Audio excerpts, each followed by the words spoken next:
You remember when Swadian hooves thundered across the Calradian plains, don't you?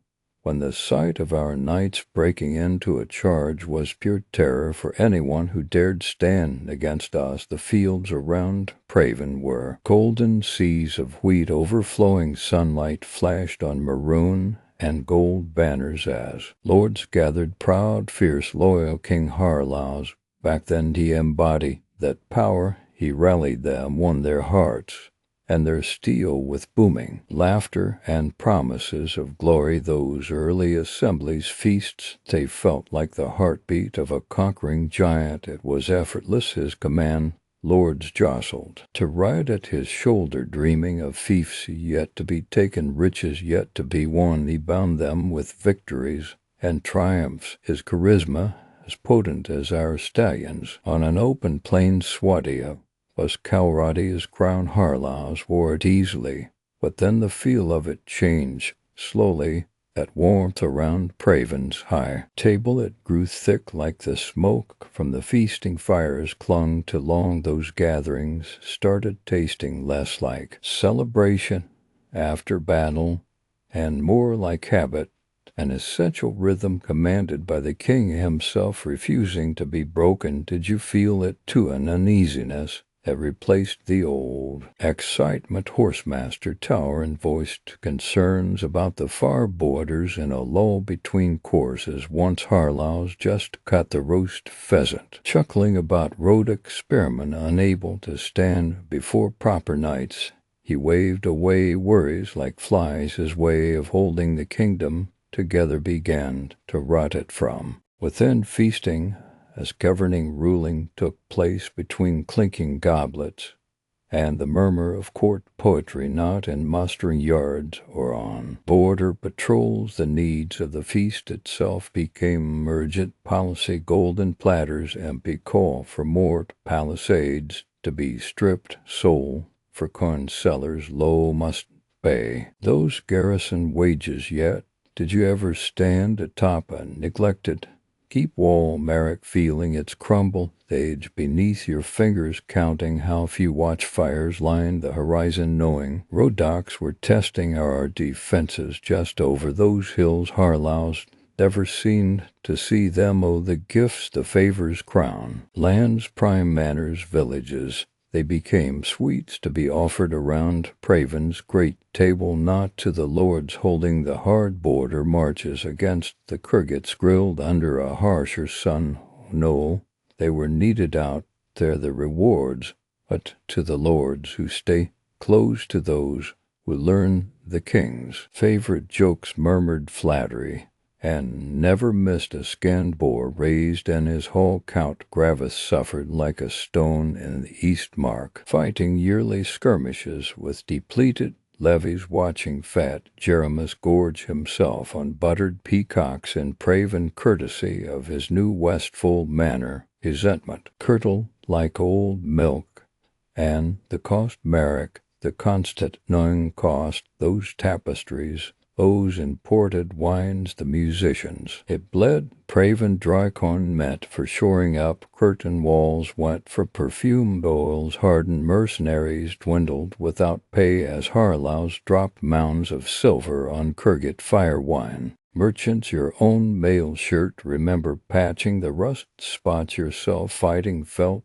different, rougher, meaner. Our nice were still lions, but some days lions on empty bellies and blunted swords. Then the fires started on the horizon. Rhodoks helmet surged up from Veluca way, emboldened by years of neglect. They took tears rich valleys almost overnight. Harlaus was furious, a spluttering rage between courses. During the midsummer festival he roused the feast guests, sent a great host, but by the time they disengaged from the gravy and staggered armor-clad onto their horses, the Rhodoks had dug in. Our charge broke against stone walls. They'd had moons to build. Defeat smell like sour wine. Then heavy the Vaegirs snows crept down from the north to Cuden fell. We were celebrating Yuletide in Praven. Someone whispered, did at table Harlaus, or that he'd reclaim it by spring the roasted elk, suddenly tasted like cold ash, and the curgets of their horse archers grew bolder, probing deeper into Suno's grain lands. They weren't after conquest than just chickens, grain terror. How many times did the call go out from loyal border lords? How often were promised troops turned back because the king required them close for another feast? Merrick, you saw loyal men crack stalwart Count de Leonard. He held Dhirim like a stubborn old bull against the Sultan's raids for years, pleaded for help until his voice went hoarse. One cold winter dawn his banner was found torn and muddy in the ditch. He just went across the Kurgit's steps, broke him, replaced him with play, that oily youth who always brought Harlaus' rare hound Pop's play couldn't hold Dhirim a month. Loyalty became a liability. Only courtiers remained. The big fields remember Riaz, that vast meadow perfect for the knights. Harlaus, urged by flatterers smelling fresh titles, march out a gleaming host, drive them into the sea. He bellowed, what coordination feast breed sycophants, not strategists. Different lords jostling command, jealous marks. They split their forces, chasing skirmishers like fools. Rhodoks spears formed the anvil, Vaegir axes slammed us from the flanks. What was meant to break the war broke. The Swadian host, brother knights trapped in bloody knots, cut down screaming for Swadia, as Harlaus was practically carried from the field, our backbone shattered.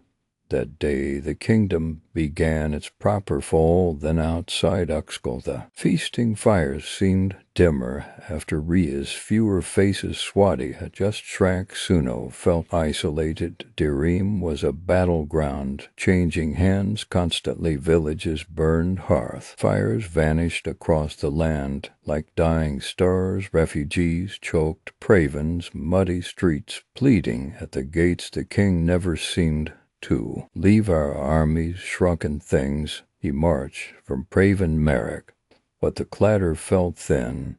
Too many shields missing, too many faces gone. Noble cavaliers replaced by hallowed cells, words grumbling over late pay. There were fewer feasts, but still too many small, awkward, heavy with forced cheer. Amidst the worried murmurs, Harlaus just feasted harder than fiercely, as if he could drink it back into being. He'd promised the old glories, his voice a little too loud, a little too desperate. Then came the final squeeze. The day the Vaegir long axes settled in view of Uxkhal's walls. Rhodoks swarm like wasps over what was left of the Suno fiefs. Kurgits raiding the very farmlands around Praven, not scouts, armies. And our king trapped. The iron hammer of Tyrus sat silent in a corner of the hall, gathering dust. Praven became a pedestal and a tightening noose. His experienced commanders dead, defected, or minor sons of useless sycophants. Messages went unanswered. Old friends like Count Clargus, he just stopped coming. Rumor had him declaring for the Vaegirs. Harlaus didn't speak it aloud. He drank deeply instead. Siege no more. Fat cattle rolling to Praven. The smells change. Fire, fear, sickness. The king emerged onto the battlements, sometimes wrapped in old furs, leaned heavy on the cold stone. He'd stare out at the enemy campfires, thousands pinpricks of light closing in. Does he see the sprawling Vaegir war camps? Can he hear the Rhodoks engineers wheeling their new siege towers? The Kurgit scouts laughing? Or does he see the golden fields he inherited? Hear the thunder of a charge that will never come again? Does he smell roasted boar in the damp air, feeling the smooth weight of the crown? Use the feel so right now it presses cold on a brow etched with deep lines of failure. Swadia bleeds away around him. Soldiers desert to sell their swords to the highest bidder. Beggars in the muddy streets bear the faces of tenant farmers who once spilled wine at Harlaus' table. The lords who took his gifts fled to save what plunder they could haze. King of embers, now Merrick, king of a palace, becoming a prison, king of shattered dreams and crumbling stone. He speaks of banquets, sometimes grand plans, for when they break the siege his eyes hold a frightening distance. It ends, doesn't it? That proud Swadia warhammer dash to fragments, a name whispered in taverns as fools or kings speak of ambition. Harlaus tried to hold beautiful Calradia together his way with open hands and open tables, but the world demanded steel and vigilance. Honeyed wine and flattery neglect the soul long enough yields only thorns and sorrow. Ignore a broken wall, invaders will smash the throne itself. He loved Swadia.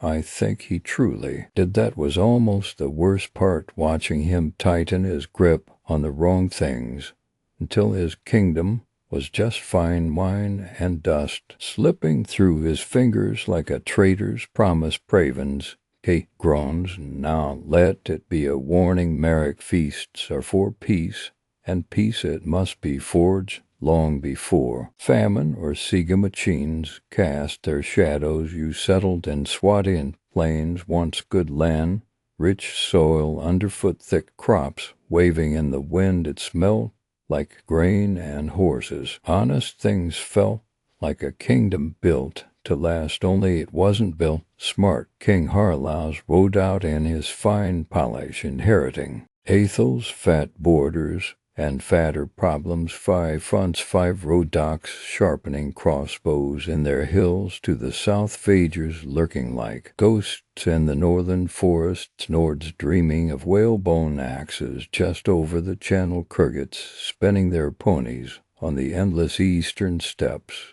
And let's not forget the Saronids smelling the flat lands like desert hawks. Swadia sat there in the middle of fat hen, thinking its feathers were armor.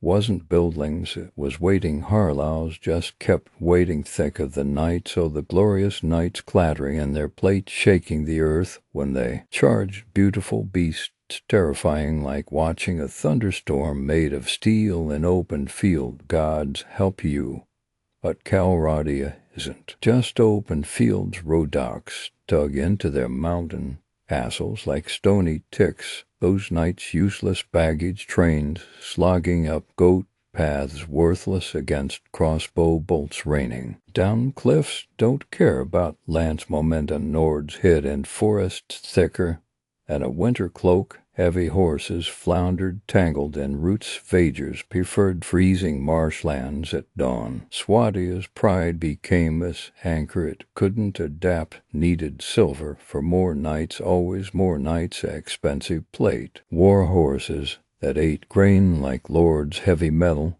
on the hoof, costing the kingdom its breath. And Harlaus, all he saw was the shine, the spectacle. He missed the rust eating at the foundations beneath the gilding. Then came the table, O stones, the feasts, Praven's whole-grown roasted venison dripping fat.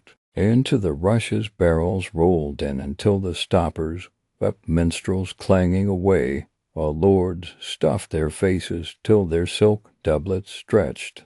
That's where your tax silver went year after year. The smell of cinnamon and spilled wine choked out the smell of powder barrels hardening in border garrisons. You'd see a levy guard sweating on the Dhirim gatehouse, chainmail rusting, his pay pouch empty as a beggar's bowl. Then you'd ride to Praven and trip over haunches of beef stacked higher than a man. Lords feasted border post. Starved Harlaus toasted prosperity, while the kingdom's bones grew brittle. The king's justice, a half-drunken grunt from the high table before they called for another cask, and the lords themselves, that was the rot in the barrel. Good men rough. Count Rias held the frantic Kurgat raids off. Uxkhal himself year after year paid his men out of his purse scraps after. Harlaus forgot the garrison coffers again.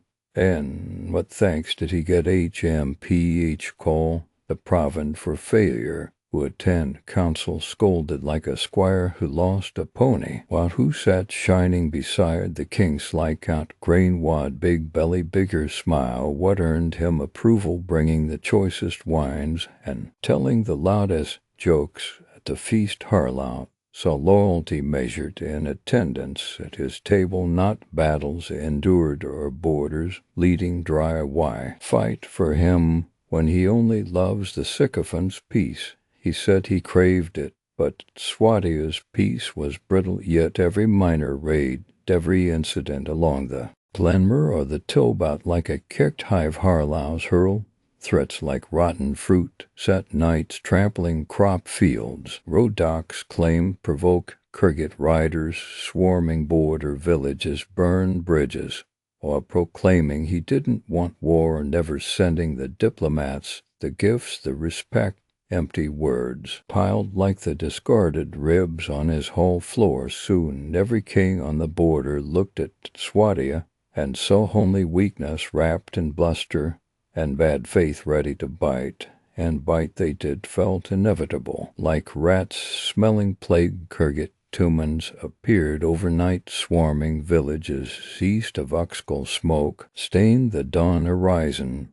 Harlaus was likely spilling gravy down his beard back in Praven before the messengers even reached the capital. Rhodoks tight formations of pavas and crossbow crawling up the slopes south of Sungech Castle that cracked up a bolts, hitting wood shields splintering. The stench of smoke mixed with the pine set of their hills. Harlaus scrappled, needed soldiers fast, didn't call the banners bankrupt. The country hiring sells words mismatched. Brigands with greedy eyes and looser loyalties. Aegis the Wolfram saw him once sharpening his axe on Swadian stone, looked at my lord's purse, not the Swadian banner. Mercenaries cost thrice.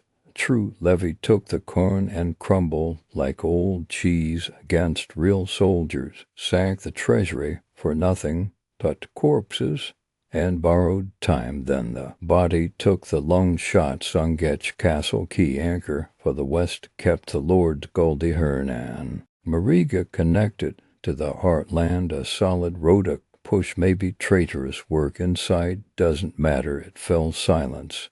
Then the dread that was the land bridge, the western lands, Dirchio's castle. Tulbuk suddenly stranded out of reach. Supplies couldn't pass. Rhodoks spears orders wouldn't get through. It felt like watching a pulse beat slower, and stop. Harlaus heard and sat stunned, frozen like a man who found his door barred and forgotten the key. Reckless, just stone gods. The recklessness panic set in. Harlaus roused himself, threw himself at Vaeluka forest like a gored bull, personally led them. Vaegirs were waiting, cold eyes glittering in the misty woods that they knew, with shields locked like ice deep into the trees. Harlaus pushed banners flapping, the rear guard strung out, the knights crashing into trunks to close together the damp air, muffled horns, and came the arrows, silent law then. Leaves whispering death from the gloom. The Swadians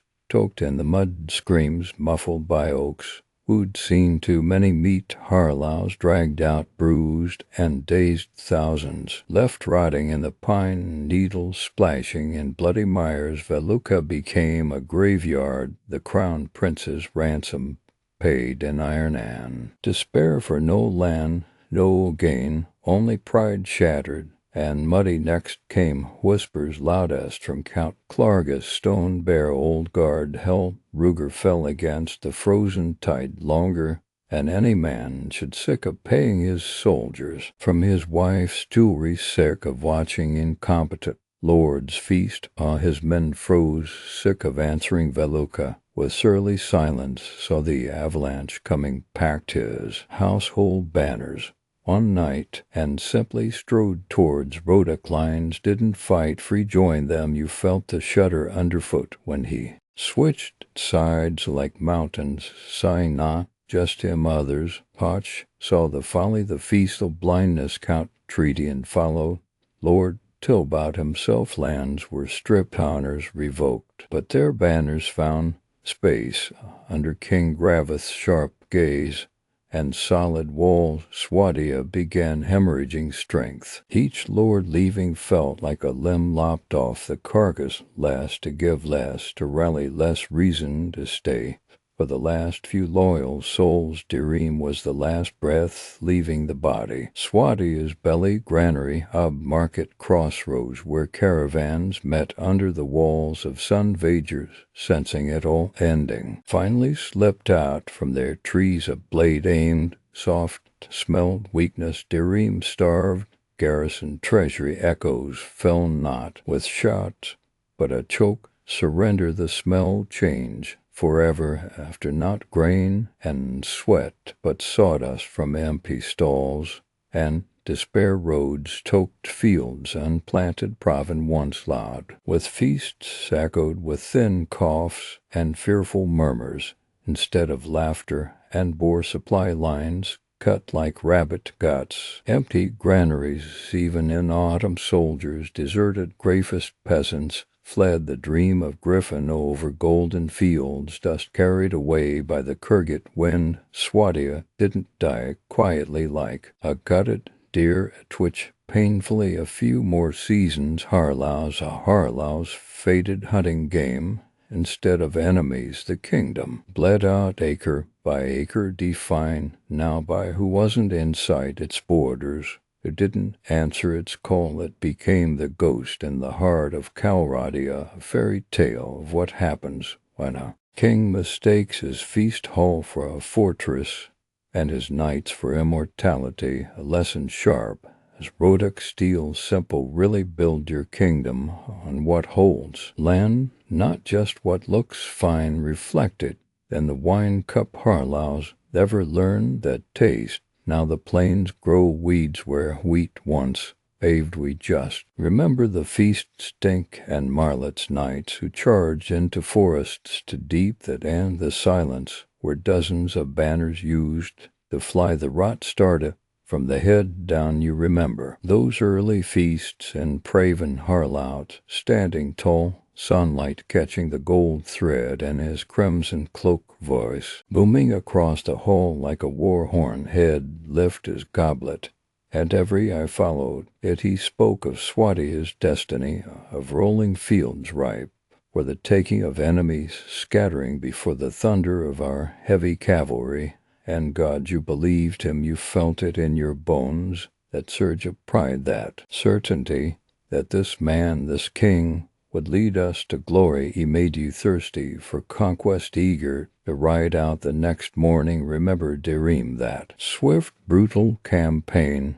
He moved armies like pieces on a civis board, out maneuvering the Vaegirs before they even knew the hammer was falling. He rode at the front, then sword flashing, sharing the mud and the blood with the rest of us. Victory tasted sweetest when Harlaus toasted it, his laughter warming the drafty's castle hall. He made you feel like giants walking the earth. To the victories they started feeding something else in him, the sharp strategic mind. It began to blur at the edges, softened by the constant adulation. He'd recount past glories at the feasts, embellishing his own role, his gaze lingering on lords who cheered the loudest. The feasts themselves, they became the point, not celebrating a victory, but demanding celebration as proof of victory. The banners had to hang just so, the roast boar had to be impossibly huge. The wine rivers deep head walk among the tables, trailing perfume, basking in the reflected glitter of gold plate and polished armor. He mistook the show of power for power itself. The clatter of goblets drowned out the distant rumble of siege engines. He saw the loyalty in the bowed heads, not wondering what thoughts lay hidden beneath. Then the cracks began to show. Remember Lady Isala spoke plainly about the Rhodoks massing. Spearmen in the hills suggested gently that perhaps feasting funds could buy a few more. Crossbowman Harlaus didn't shout, his face wet coal like stone. He banished her before the roast pheasant was even carved.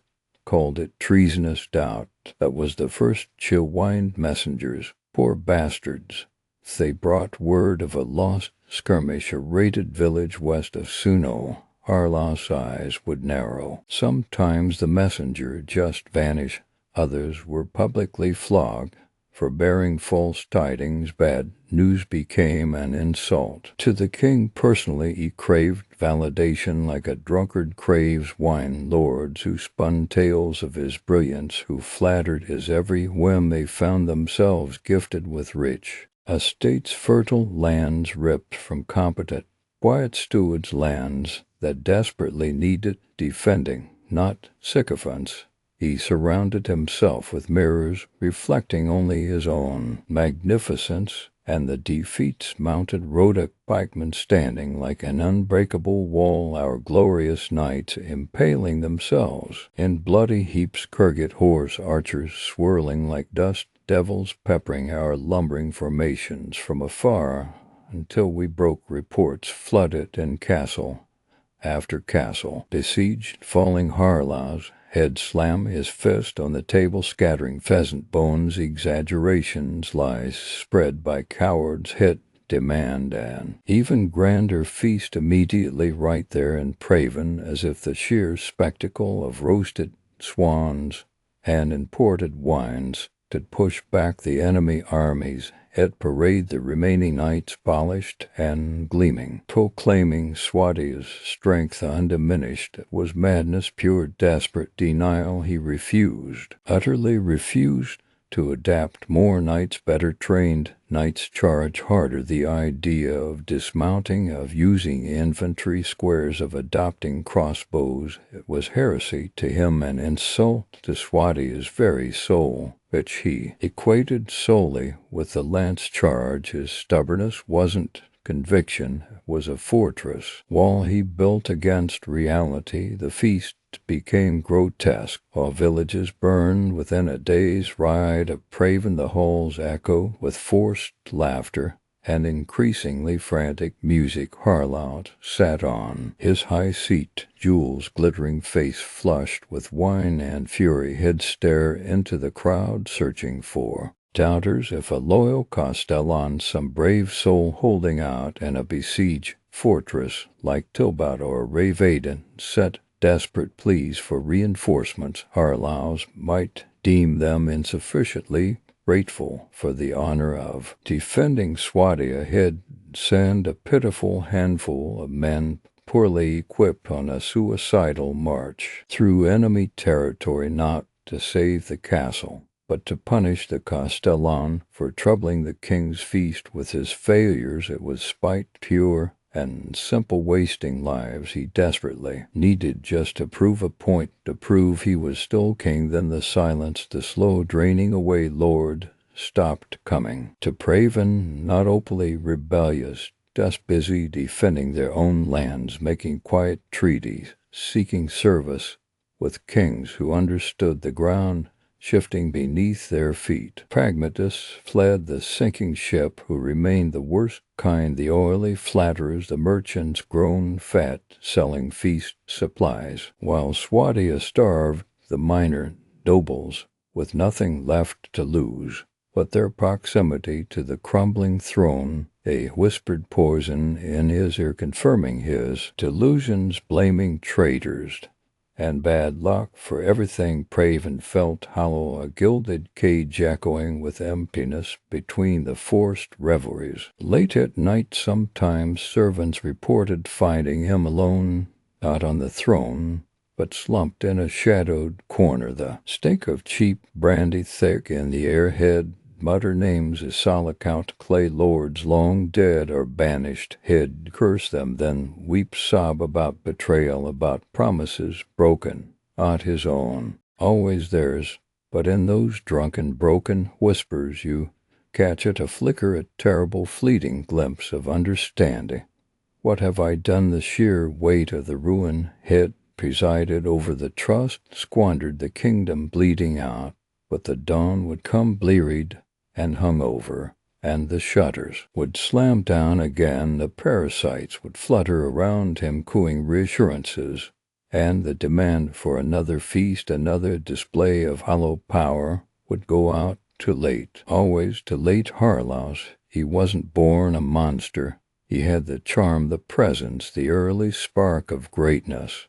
That privilege became his poison. The crown wasn't just gold, it was a blinding weight. It sealed his ears to warnings, his eyes to harsh truths, his heart to anything but the reflection of his own fading glory. He mistook the trappings of rule for rule itself, feast for strength, flattery for loyalty, stubbornness for courage. He rode Swadia's strength straight into the ground, spurred on by his own insecurities, wrapped in velvet, and denial his legacy, a cautionary tale etched in blood and ashes, a king who feasted while his kingdom burned, who chose the comforting lie over the brutal truth every single time. He showed us how easily charisma curdles into tyranny, how stubbornness becomes suicide, and how the brightest crown and blind a man to everything except his own fall. Remember Harlaus. Remember the cost of a king who loved the crown more than the kingdom it was meant to serve. Listen close now, I watched it all happen.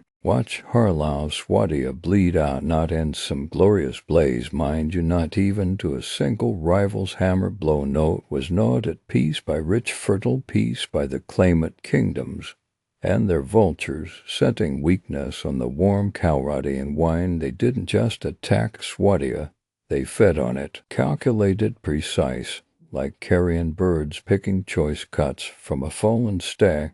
While it still breathed, Harlaus' greatest strength became his deepest wound.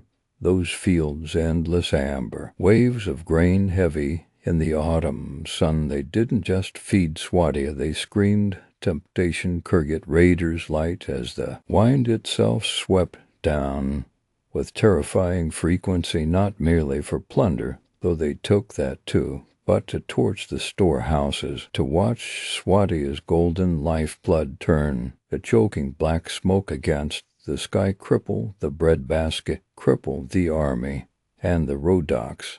They weren't riders, they were patient, methodical ticks. They pushed their infantry forward, and the harvest demanded. Every Swadian peasant hand occupying border villages like sun youths with grim determination, planting their ugly banners in soil that should have been bringing in Harlaus' wealth. But the feasts were the signal. Flare for disaster. Harlaus loved them, needed them, the crackling pig, the rivers of wine, the boasting lords gathered warm and loud in Praven's halls. Every one was a chink in his armor, wide as a castle gate. The Vaegirs, those wolves from the north, smell the weakness across the snow. They didn't fear the winter, they embraced it when deep drifts clogged Swadian roads, miring their nights in frozen mud. King Harlaus' heavy cavalry would surge south over the iced rivers, striking Uxkhal, threatening Dhirim's approaches when Harlaus was deep in his cups and his key lords were too far from their own lands, their own men lulled by warmth and mead. And Sultan Hakim, he wasn't a wolf, he was a desert viper, swift and silent. Head wait, watch Praven light up, hear the distant echoes of celebrations drifting on the wind. That's when he'd move, a small, fast column striking like a scorpion's tail, seizing a castle like Dhirim, while its meager garrison slept off the king's ale undefended, because the feast pulled the lords and made them soft, made Praven shine like a beacon announcing Swadia's distracted heart. The claimants themselves, that was the deepest cut, the rot from within. Lady Sala saw Harlaus wobbling grip and offered herself a beacon, a promise, a pretender with better wine.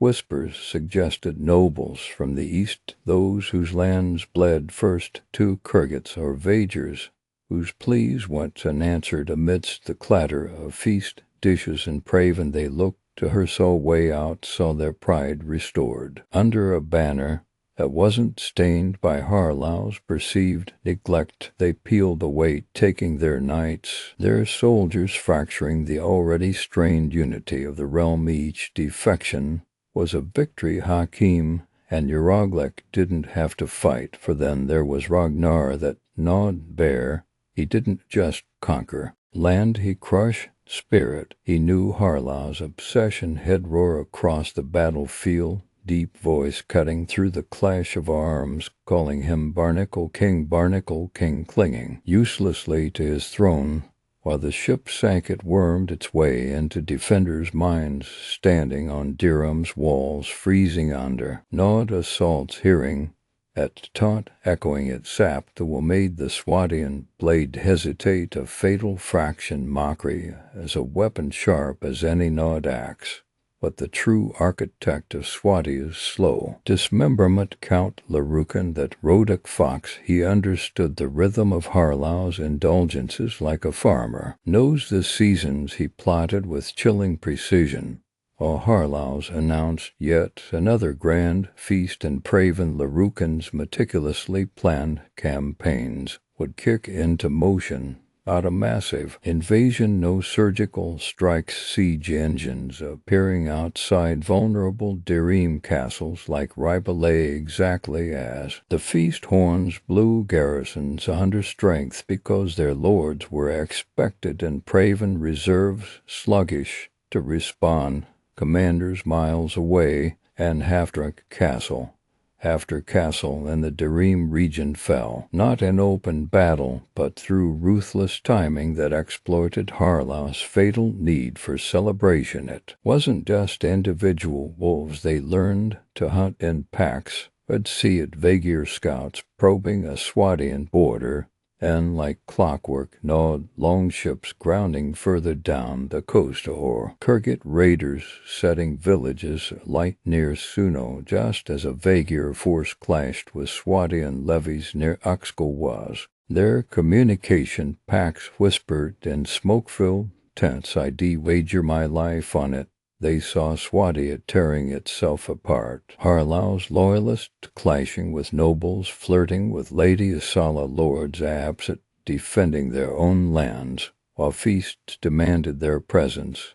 And they struck at the fractures with perfect, cruel synchronicity. The rot spread inside lords who once stood proudly at Harlaus' table, watching their lands burn or their neighbors defect. To Sala faced a cold calculation. Harlaus offered platitudes and promises drowned in wine. To Uxkhal Hakim they offered tangible things, hard coin, flowing from plundered Swadian wealth, titles, safe fiefs deep within their own territories, far from the raiding front. Harlaus would no longer shield. The desertion wasn't always open. Revolt sometimes just a slowing march to aid a missed rendezvous. Troops mysteriously recall to defend a lord's personal holding just before a critical battle.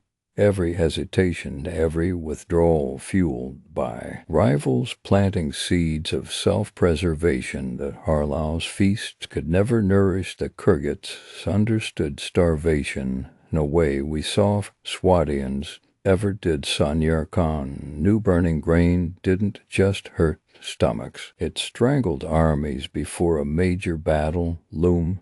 Maybe when Vaegir and Swadian forces braced near Uxkhal, Kurgit warbands would slash through the fertile hinterlands around Suno, and Praven itself, not just looting stores, deliberately, methodically setting the grain barns ablaze, torching villages that supplied Harlaus' recruits, crippling his ability to replenish. The ranks bled dry in defending against all the others. They starved his war machine, one smoldering field at a time. The final descent was steep, and steeped in bitter irony, Harlaus clung to his feast like a drowning man, even as the waves crashed over the walls and the invaders They learned his language, capturing a Swadian castle like Veluca. They wouldn't just garrison it coldly. No Rhodoks commanders, perhaps even Count Gravith himself, would host a grim victory banquet right there in the castle hall. Harlaus himself had dined in months before they'd raised captured Swadian wine,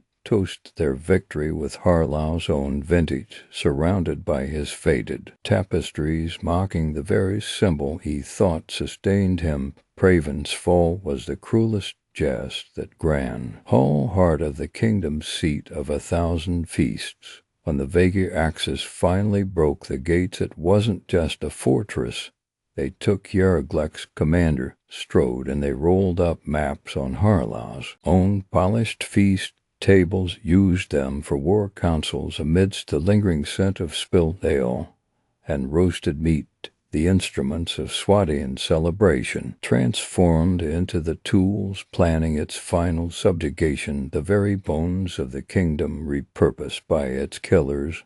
And Harlaus, the whispers they still chill me, they say the Vaegirs were scaling Praven's inner keep siege ladders, thumping against stone, war cries echoing through the corridors. The throne room was breached, and some claim amidst the screams of his guardsmen, amidst the shattering of glass and clang of steel. Harlaus, loose on, he was seen not rallying a last stand, not sword drawn. He was shouting Redfuss, desperate, demanding servants bring him more wine for his toast, reaching for the decanter as cold Vaegir steel filled the room, trying to command the feast, even as his kingdom died gasping on the floor around him, captured with a goblet perhaps still in his grasp, the eternal host presiding over his realm's final grisly banquet. That's how the claimant kingdoms ended. Swadia, not with overwhelming force alone,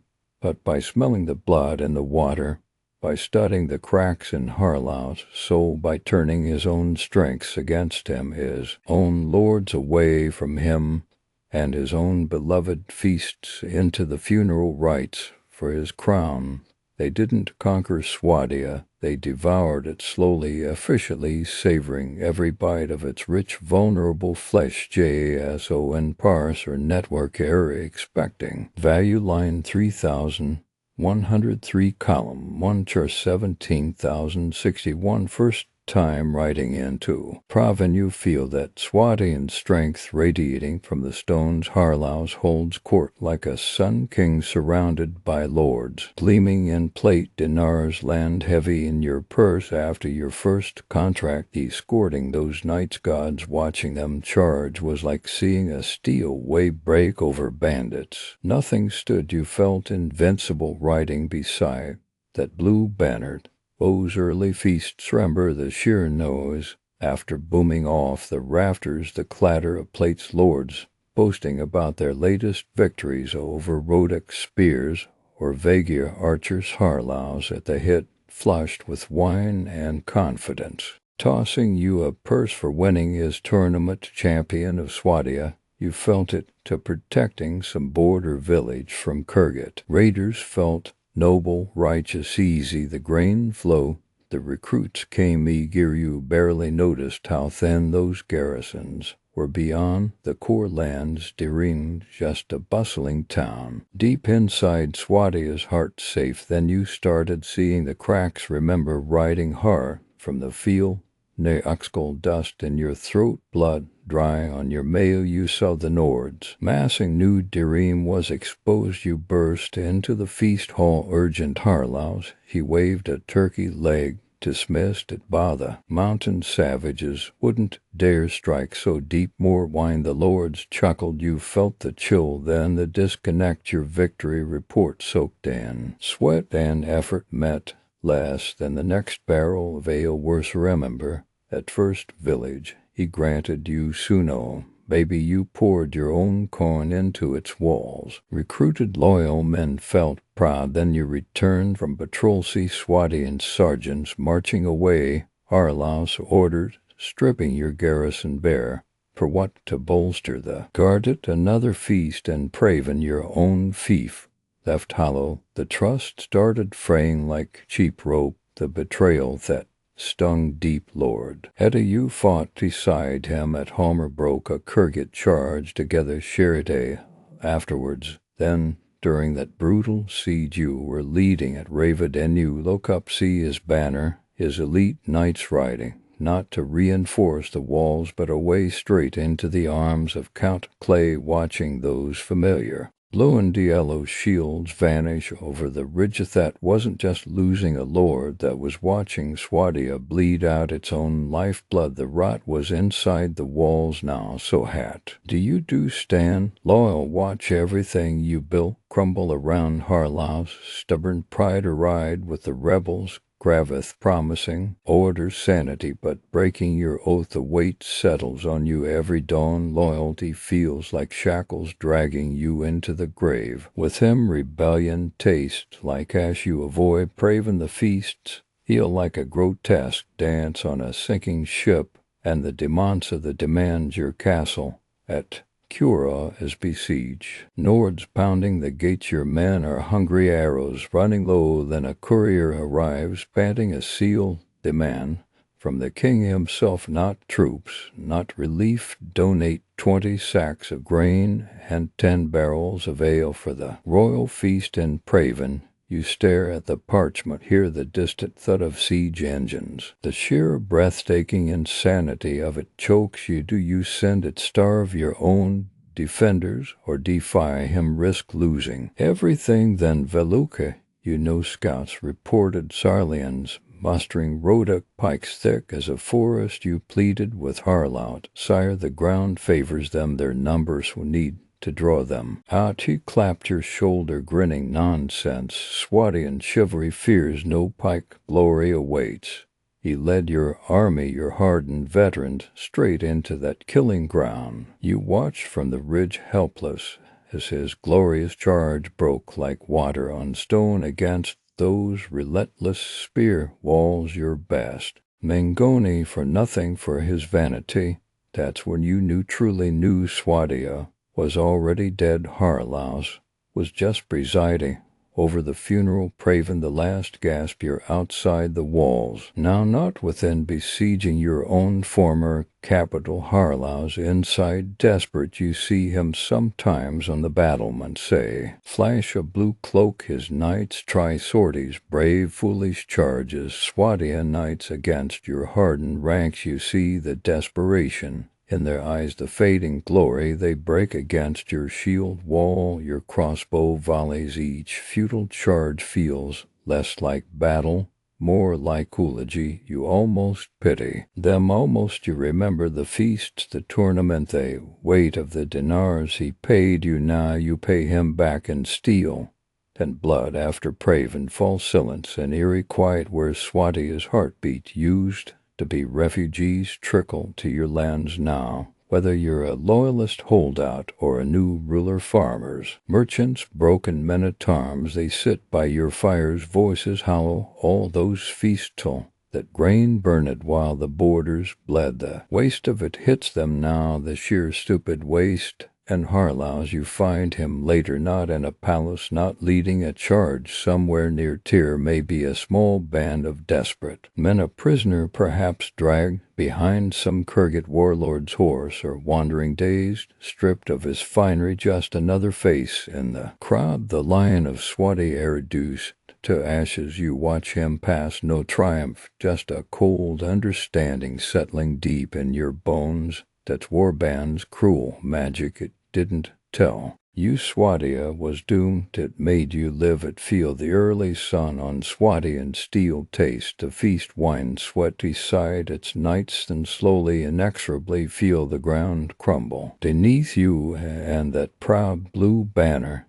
You didn't conquer Calradia. You witnessed an empire die, and you understood Deep why kingdoms fall not just from armies at the gates, but from feasts in the hall, while the walls go untended. That lesson, that's what stays with you long after the last Swadian night falls. The smell of drying flax carried faint hope from the Dhirim fields. But that smell, that backbone of Swadia's armies, couldn't mask the sharper scent of decay clinging to Harlaus' court. Remember those days? Dhirim's breadbasket didn't just feed bellies, it fed the kingdom's ambition. Wheat stalks bent heavy their promising silver that clinked directly into the recruiters' pouches, buying us stout spearmen and the promise of Swadian knights on the horizon. It all depended, though didn't it, on keeping the roads north clear of Uxkhal. Spears and the Vaegir raiding parties sniffing around our eastern holdings. Secure land meant grain, grain meant soldiers, soldiers meant security. A nice clean circle while it lasted. But those lords, bless their embroidered doublets, played their own game. Think of the caravans crawling through Sunos Pass laden with Velucan silk and Kurgit horses for the tournaments. The tolls collected there, the silver meant for the king's vaults to often found a comfy new home in a traveling baron's purse. While Harlaus ghosted in Praven, half his revenue leaked away at the borders like ale from a cracked tankard. Lords guarding the road saw the corn passing beneath their banners as a personal perk, a little bonus for enduring the provincial chill, especially tempting when the king's attention was firmly on the next feast table back home.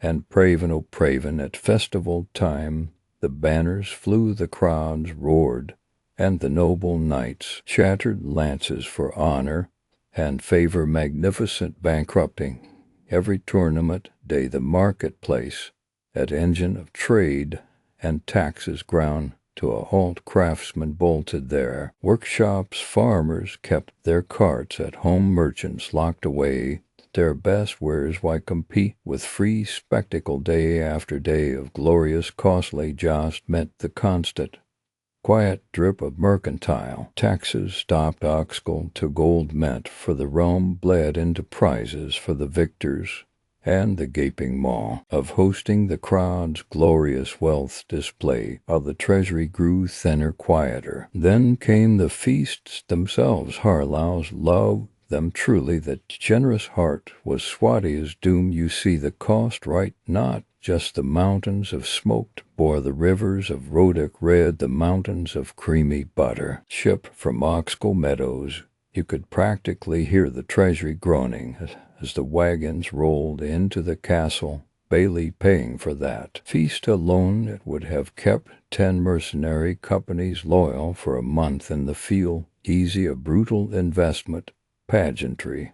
But that wasn't the half of it. No worse was the cost we didn't see stamped on a wine barrel. Count Gravith, lords, stewds of the realm, its tax collectors, they all answered the king's call to revelry. For glorious, endless weeks left their fiefs, their stewards, their tax days, left the silver in the peasants' purses where the sun couldn't touch it. Empty stewards' chambers meant empty treasuries, weeks gone, income zero, while they debated the merits of Kurgit horse meat versus Serenit mutton. Swadia paid for it twice, and the undercurrent, the sharp glances across the hall. A lord slighted, placed too far from the king's stable lands, insufficiently praised. Oh, then came the gifts, generosity poured out to soothe ruffled feathers, a war horse, a barrel of spice, a fine cure, a blade, hundreds, thousands, draining the thinning reserves just to keep the fragile peace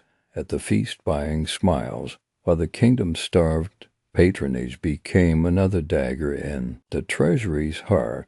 And you see, and now the vicious turning of the wheel, fueled by that emptying coffer. Each feast, each skim toll, each silent marketplace meant the king needed more and more silver to fill the void left by the last celebration. So the tax collectors rode out with harder faces too. Villages already grumbling higher demands, carts hauling their meager grain harvest way down harder with the king's share. Hope that delicate peasant courtesy vanished faster, and the silver did fields wet and tilled fields burn, not by Nords, but by the men once plowed them Dhirim's villages, especially bled dry to fuel a capital soaked in wine, recruiting, try conscripting a man whose child's belly is empty. You find rebellion, hot recruits, fewer spears to guard the very fields that paid for the wine. The garrison walls felt it to think of them standing their watch in Suno's damp chill inn. Veluca's mountain wines, weeks past pay chests arrive lighter later than one day. Nothing clinks into their expectant palms. What oath holds against knowing hunger? Not many. One night a section slips away, then a platoon, then whole companies, silent desertions. The watchfires guttered, unmanned. The garrisons, they weren't just thin, they quietly dissolved. Walls stood like broken teeth guarding empty barracks. The defensive line, it existed on parchment, drawn by accountants trying to shield Harlaus from the truth. Only dust guarded the borders. And then Dhirim fell, not to sword storm, but to consequence. With the villages rebellious, recruitment stopped. With the garrisons deserting, the Rhodoks saw the weak point in our flank. Probing raids turned to a tide of green shields and sharp pikes. They poured across the southern hills. The fields that fed armies became Rhodoks fields. That final crunch of grain under Rhodoks boots echoed across the whole kingdom. Prices in Praven, they didn't climb, they soared, panic buying empty granaries. The markets hushed, not out of festival awe, but out of starvation dread. Swadia starve, while its knights jousted, and the nobility, they were the first to feel that final icy emptiness, when the land truly produced nothing, when the tax collector found only rebellion or char. Earth, the lords had nothing. Those minor knights, the barons' younger sons who held scraps of land, their incomes vanished overnight, their status worthless, their horses needing. They're the ones whose armor started looking scuffed, whose mounts looked lean. Men who once dreamed of heraldic banners took to the greenwood or the desert ravines. That proud night check the forest ambush sight. See the Swadian heraldry worn by the man, took the bandit mask, swinging a rusted flail. With grim desperation he fights for a meal, now not a crown. The elite, the cream of the king's household knights, their honor held longer, barely. T'd even honor each you'd recognize. Swadian heavies, the finest cavalry in Calradia. By the flash of their mail soon you started seeing that mail stripped from corpses near looted merchant wagons. In the high passes knights turned highwaymen, their flails taken up not against invaders, but against the realm's own lifelines, shame sharp, and their blows they plundered Swadia's own veins. Desperate to keep breathing, we saw the reckoning coming. The king's treasurers, the careful clerks, whose ledgers showed the stark, terrible truth, they calculated it coldly, page after damning page. That final projection arrived months before the Rhodoks banners crested the hills outside Praven. 90 days, just 90 days, left until the vaults held nothing but dust. 90 days until the king couldn't pay a single groom, let alone a knight. To corns had run out long ago. Only the terrible arithmetic remained. The siege didn't break Swadia's pack. The kingdom simply starved to death before the first ladders touched its walls. Harlaus feasted and Praven toasted by lords who hid panic behind jeweled cups outside. The fields were silent, and the last silver trickled onto bandit trails. Swadia died at the table, choked by gold and arrogance. A mighty kingdom, anon by the delicate clink of a goblet. Remember how rich the scent from Dhirim's fields used to be gone, replaced by dust, ash, and the faint sour smell of spilled wine. Right then, where do you find the ghost of a kingdom like Swadia? Not just in overgrown siege towers or moss-covered rubble piles, though those mark the map well enough. No, Swadia's ghost walks beside you every day in Calradia, whispers from campfires where mercenaries tell tales. It's chipped into statues. Nobody quite agrees why they stand. It echoes most clearly whenever some newly risen, doubtfully arrogant lord bellows for a feast. King Harlaus' dead Swadia's ashes scattered on the wind, but oh, his shadow that's immortal. Let me tell you how the Calradia we know. This warband Calradia, steeped in grim struggle, remembers that Swadian sun that set to soon. Look around, you see that knight leading that band of hired swords, armor polished, but bearing the scars of a dozen campaigns for a dozen masters. His crest faded, but unmistakable, the blue and yellow that was Count Clargus, once ruling lands near Uxkhal where wheat grew taller than a mounted man. Now he sells his lance to Graveth, himself leading Rhodoks bikes into battle with the ragged ghosts of Swadian knights. His heels, gravelly Rhodoks sergeants bristle at the clipped Swadian commands. But Graveth himself values skill over birthplace, for now Clargus drinks deep flushes bright and speaks little of the past save for sharp toasts.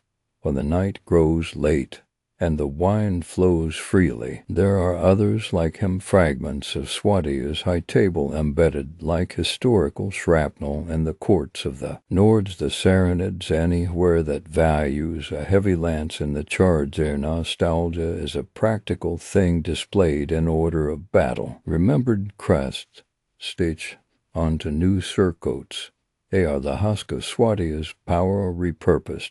And what of the king's dream, Lady Isala of Suno?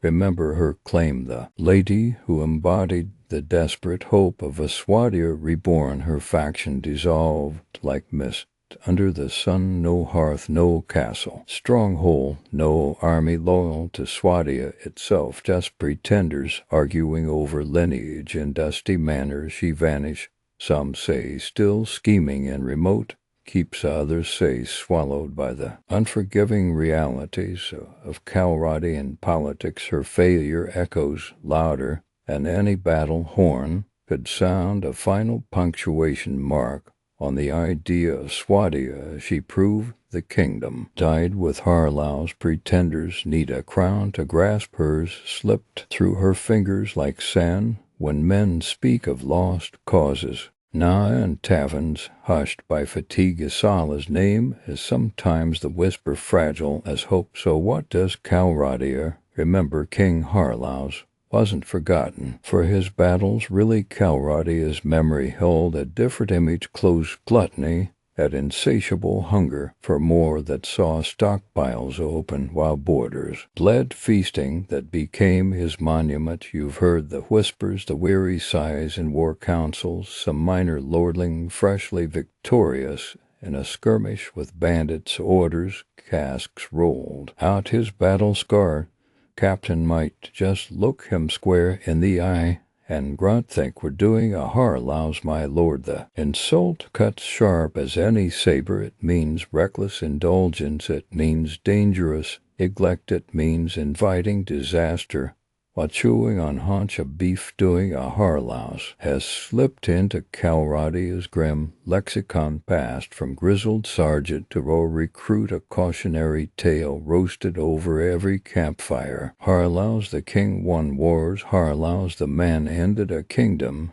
Table even in stone, Harlaus divided. Look towards Cadmus Ridge, those weathered statues, Rhodoks work. If the pragmatism in the chisel marks is any clue, one figure brought, even in carving gestures, wildly crowned, askew, mouth absurdly open, in a shop that persists centuries. Harlaus beside him, treading the same foundation, sturdy Rhodoks builders, carved figures heavily laden with stone and timber, backs bent, building foundations from the ground up. Sentiment, mockery, probably both, lesson carved in granite. Hubris versus sweat, majesty built on sand sinks fast. The Rhodoks walk by might, spit at Harlaus' feet. A displaced Swadian merchant might avoid glancing up. Calradia debates Harlaus in stone long after his voice fell silent. He serves as a stark, permanent reminder, strength even the sickles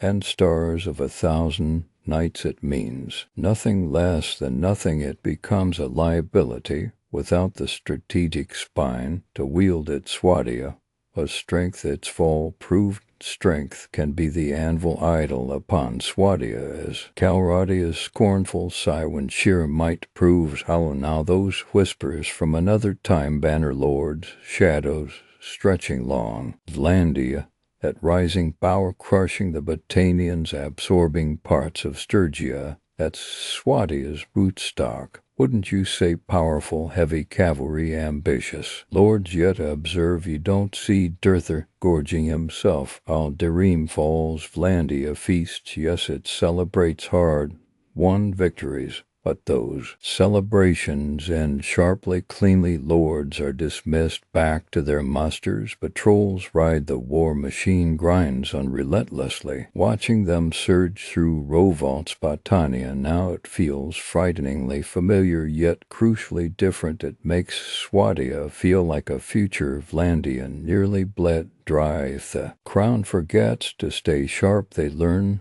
something somewhere, or avoided a Harlaus entirely. All those beautiful lands in Bannerlord, lush like Heron, majestic Dhiremios, where are they in Warband's harsher? Calradia, swallowed, ruined, reclaimed, they fell like strongholds deep inland. Warbands, Calradia, look at those maps you guard so preciously. Praven, Suno, Uxkhal, Dhirim, lining the only pass from the Kurgit steppe into the western heartlands, like a row of teeth knocked loose. Breach that pass, and everything shatters in Bannerlord. These towns form part of a larger inland network after Swadia gorged itself and collapsed. The geography tilted into pure vulnerability. Every siege in Warband feels desperate because Harlaus bankrupted the strategic depth. Layers of defense consume the geography itself. Remembers the failure.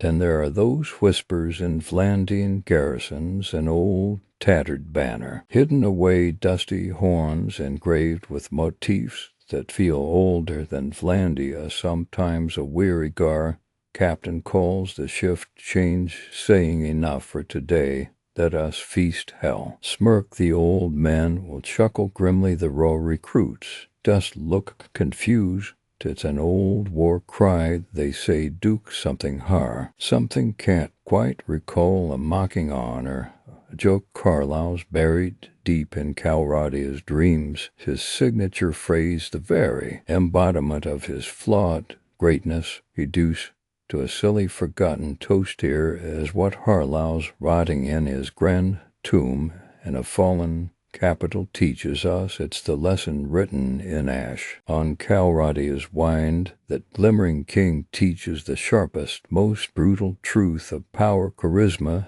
is rust. It will not protect your granaries, will not garrison your walls. It will not forge alliances against the tide that roar, that commanded loyalty. And the feast hall grew faint at Dhirim's gates. Brilliance without prudence, blindness, their table grown, while the enemy sharpened their axes out of hearing. Keep your feast, yes, celebrate after the fields are sown, the walls manned, the scouting reports delivered. Harlaus lost more to butter than lance tips. His legacy isn't just failure, it is the map you must not follow. Under every king you serve, every band you lead, every kingdom you build, see Harlaus laid out as a warning, sustained, secure plan. Then perhaps raise a cautious cup. Warbands, Calradia is the consequence. Every day we claw and bleed in lands left fractured by a king who feasted this harsh knife-edged world, where every castle feels exposed. This is Harlaus' ultimate monument, not